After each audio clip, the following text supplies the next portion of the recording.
Jamais dans l'histoire de la Ve République, un gouvernement n'avait chuté aussi vite. En seulement 3 mois, le gouvernement de Michel Barnier s'est effondré victime d'un vote de censure historique. Le Premier ministre doit remettre au président de la République la démission du gouvernement.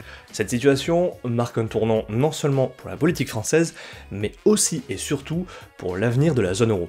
Pourquoi? Parce que la France, deuxième économie de l'Union européenne, traverse une crise politique et budgétaire sans précédent, et son incapacité à adopter un budget pour 2025 alimente les tensions financières et suscite une inquiétude croissante sur les marchés. C'est peut-être pas vraiment une surprise parce que la France est devenue presque ingouvernable depuis la dissolution de l'Assemblée nationale. Pourtant, l'enjeu dépasse largement les luttes partisanes françaises. La chute de ce gouvernement intervient dans un contexte économique et financier tendu, avec une dette publique française qui atteint désormais 112% du PIB et un déficit prévu à 6%, bien au-delà des critères européens. Mais ce qui rend cette situation particulièrement préoccupante, c'est son impact potentiel sur le futur de la zone euro. Aujourd'hui, la France, traditionnellement considérée comme un pilier de l'Union européenne, se retrouve dans une position inquiétante. Elle emprunte à des taux plus élevés que la Grèce, un pays qui incarnait pourtant il y a quelques années la crise de la dette en Europe. Alors comment en est-on arrivé là? Pourquoi cette crise dépasse-t-elle le cadre national? Et surtout, quelles conséquences pour l'Union européenne et l'euro? Avant de poursuivre, je veux vous inviter à un événement unique que j'organise le dimanche 22 décembre à 20h, heure française. Dans cette conférence exceptionnelle et 100% offerte, nous allons plonger ensemble dans les incertitudes économiques actuelles et pourquoi la crise française est un tournant majeur et ce qu'elle pourrait signifier pour l'économie mondiale, les opportunités cachées dans la tourmente et comment les marchés financiers, les métaux précieux ou encore même Bitcoin peuvent devenir des leviers pour protéger et renforcer votre patrimoine, des perspectives pour 2025 afin de savoir quels sont les secteurs et les stratégies à surveiller de près pour prendre une longueur d'avance. Parce qu'en période de crise, ceux qui comprennent les enjeux et agissent au bon moment peuvent faire toute la différence et je partagerai avec vous des insights précieux pour vous aider à naviguer dans ce contexte tendu et à repérer les opportunités que beaucoup manquent et vous découvrirez même mon portefeuille personnel et les performances que j'ai obtenues cette année. Donc rendez-vous le dimanche 22 décembre à 20h. Attention, les places sont limitées, alors ne tardez pas et réservez votre place dès maintenant en cliquant sur le lien en description de cette vidéo.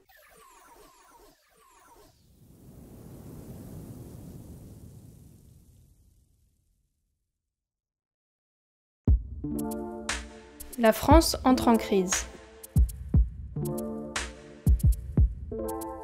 Bonjour à toute la communauté et bienvenue pour une nouvelle vidéo, je suis Mathieu Faraco de la chaîne Libre et Riche. Pour comprendre la gravité de la situation actuelle, il faut revenir sur les événements qui ont précipité la chute du gouvernement de Michel Barnier. Tout commence avec un contexte politique particulièrement instable. Emmanuel Macron va s'en aller et nous voulons montrer à tout moment et nous démontrerons qu'un autre monde est toujours possible. Depuis les élections législatives de juin 2024, l'Assemblée nationale est profondément divisée. Aucune majorité stable n'a émergé. La gauche radicale de la France insoumise et la droite nationaliste du Rassemblement national dominent l'hémicycle, tandis que la coalition centriste d'Emmanuel Macron est affaiblie. Face à cette impasse, Michel Barnier, ancien négociateur du Brexit, est nommé Premier ministre en septembre. Sa mission, faire adopter un budget pour 2025 dans un contexte de déficit public galopant. Mais son programme, mélange de coupes budgétaires et de hausses d'impôts, est immédiatement contesté. Il prévoyait 60 milliards d'économies et d'augmentation fiscale, un effort qui s'annonçait colossal. Face à l'opposition farouche de l'Assemblée, Barnier décide d'utiliser l'article 49 alinéa 3 de la Constitution, un outil controversé qui permet de passer en force sans le vote parlementaire. Cette décision provoque la colère de la gauche et de la droite qui s'unissent pour déposer des motions de censure.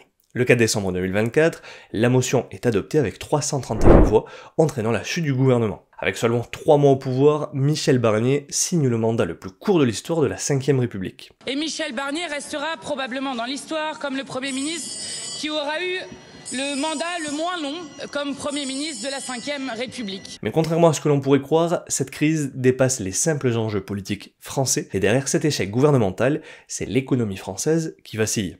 La dette publique atteint 12% du PIB et le déficit prévu pour 2025 dépasse les 6%, bien loin des critères de Maastricht. La défiance des investisseurs grandit et les taux d'emprunt de la France s'envolent, et alors que l'Assemblée nationale reste paralysée et sans majorité claire pour adopter un nouveau budget, c'est l'avenir économique de la France et son rôle dans l'Union européenne qui sont en jeu. Ce contexte pose une question cruciale. Comment un pays aussi central de la zone euro peut-il se retrouver au bord de l'ingouvernabilité? Et surtout, quelles conséquences pour l'Union européenne si cette crise perdure? Une crise qui dépasse les frontières. La crise politique française ne s'arrête pas aux frontières de l'Hexagone. Elle s'étend au marché financier et menace l'équilibre de la zone euro, et la question qui se pose est simple. La France est-elle devenue le maillon faible de l'Union européenne? Depuis plusieurs semaines, la France emprunte à des taux de plus en plus élevés, et à titre illustratif, le spread entre les obligations d'État françaises à 10 ans, les OAT, et les bonds allemands a atteint 88 points de base, un niveau inédit. Ce chiffre est particulièrement inquiétant quand on sait que la France emprunte à 10 ans à des taux supérieurs à ceux de la Grèce, de l'Irlande, de l'Espagne ou encore du Portugal, des pays autrefois au bord de la faillite pendant la crise de la zone euro appelée PIGS. Les investisseurs perdent confiance et deux facteurs clés expliquent cette situation. La dette publique française qui atteint 112% du PIB, bien au-delà de la moyenne européenne, et l'incapacité à réduire le déficit prévu à 6% du PIB pour 2025, alors que les règles européennes imposent un pourcentage maximum de 3%. En 2010, au début de la crise de la zone euro, les pays périphériques, surnommés les PIGS, faisaient face à des risques d'insolvabilité. Aujourd'hui, la situation est différente, mais tout aussi alarmante. Ce n'est plus tant l'insolvabilité qui inquiète, mais la crédibilité même de l'euro. En effet, la France, en tant que deuxième économie de la zone euro, joue un rôle central, puisque si elle ne parvient pas à stabiliser ses finances, cela pourrait déclencher une perte de confiance dans l'ensemble de la monnaie unique. L'euro pourrait être perçu comme une devise moins fiable, entraînant une baisse de la demande et une dévaluation face au dollar. Malgré la situation française, la contagion aux autres pays de la zone euro reste limitée. Contrairement à 2010, où les spreads des pays périphériques grimpaient en parallèle, les obligations espagnoles, italiennes ou portugaises restent stables actuellement. Cela montre que les marchés différencient la crise française d'une crise généralisée de la zone euro, mais cette stabilité relative est due au rôle de la Banque centrale européenne. En effet, depuis 2012, la BCE agit comme prêteur en dernier ressort, ce qui rassure les investisseurs. Mais jusqu'à quand? Car si la France continue sur cette trajectoire, la BCE pourrait être forcée d'intervenir massivement pour stabiliser les marchés. Or, la situation actuelle n'est pas qu'un problème économique, c'est aussi un défi politique majeur pour l'Union européenne. Si la France ne respecte pas les règles budgétaires européennes et que la Commission européenne n'impose pas de sanctions, cela pourrait miner la crédibilité de l'UE. A l'inverse, sanctionner un pays aussi influent pourrait exacerber les tensions politiques. Les implications pour l'Union européenne.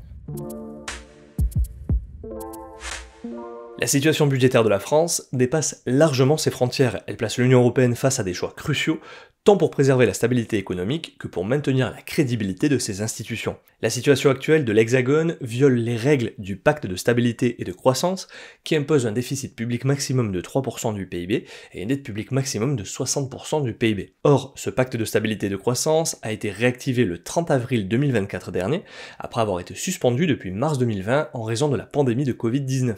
Bien que cette réactivation s'accompagne d'une réforme visant à moderniser les règles budgétaires de l'Union européenne, tout en maintenant les plafonds de déficit public à 3% du PIB et de la dette publique à 60% du PIB, les États membres doivent désormais élaborer des plans budgétaires à moyen terme, définissant leur trajectoire de dépenses ainsi que leurs réformes et investissements prioritaires pour les 4 à 7 années à venir. Sauf qu'avec un déficit prévu à 6% en 2025, la France s'éloigne de ces critères et viole les règles du pacte, mettant la Commission européenne face à un choix difficile. Soit sanctionner la France, comme cela a été fait pour d'autres pays dans le passé, afin de rétablir une certaine discipline budgétaire, mais punir la deuxième économie de la zone euro risquerait d'aggraver la crise et de provoquer des tensions politiques avec la montée de partis anti-européens, soit ignorer la situation pour éviter une escalade politique, ce qui enverrait un message dangereux en incitant d'autres États membres à négliger leurs propres engagements budgétaires, affaiblissant encore davantage le pacte de stabilité et de croissance, et donc la crédibilité même des institutions et de la monnaie unique. Dans les deux cas, l'Union européenne sort affaiblie, et plus la crise perdure, plus les options deviennent limitées. La Banque centrale européenne, dirigée par Lagarde, joue donc un rôle clé dans la gestion de cette crise. Jusqu'à présent, la BCE a réussi à limiter la contagion grâce à sa politique de prêteur en dernier ressort, mais la situation française teste les limites de son intervention. En 2012, Draghi avait déclaré qu'il ferait tout ce qu'il faut pour sauver l'euro, et cette déclaration avait suffi à calmer les marchés. Aujourd'hui, Lagarde pourrait être contrainte d'aller encore plus loin, notamment en rachetant massivement la dette française pour stabiliser les taux. Mais une énième intervention pourrait être perçue comme une monétisation de la dette, fragilisant davantage la crédibilité de l'euro. La crise française met donc en lumière un problème plus large au sein de l'Union européenne, les divergences entre les pays membres. Les scénarios à venir. Si aucun accord n'est trouvé pour le budget 2025 avant la date limite du 20 décembre 2024, c'est le budget 2024 qui sera reconduit automatiquement. Bien que cela évite un shutdown à l'américaine, cette solution n'apporte qu'un répit temporaire et ne serait pas sans conséquences pour les ménages. Du point de vue économique, les seuils fiscaux ne seraient pas ajustés à l'inflation, ce qui augmenterait mécaniquement l'impôt sur le revenu pour de nombreux ménages, les économies nécessaires pour réduire le déficit seraient reportées, laissant les marchés financiers dans l'incertitude et provoquant une augmentation des taux, du déficit et donc de la dette publique, tel un cercle vicieux. Du point de vue politique, l'absence de réforme aggraverait les tensions sociales et politiques, renforçant les discours des extrêmes, menant à la stagnation des réformes nécessaires. Avec une Assemblée nationale bloquée et sans majorité stable, des élections anticipées pourraient être envisagées après juillet 2025, date où elles deviennent constitutionnellement possibles. Mais ce scénario ne ferait que prolonger l'incertitude sur les marchés financiers, qui pourraient réagir négativement face à une instabilité politique persistante, avec une paralysie des institutions, avec une nouvelle assemblée potentiellement aussi divisée que l'actuelle. Face à cette situation préoccupante dans laquelle se trouve notre pays, certains discours tentent de minimiser la gravité en affirmant que, malgré tout, la France n'est pas en faillite. Pourquoi ? Parce que, selon ces arguments,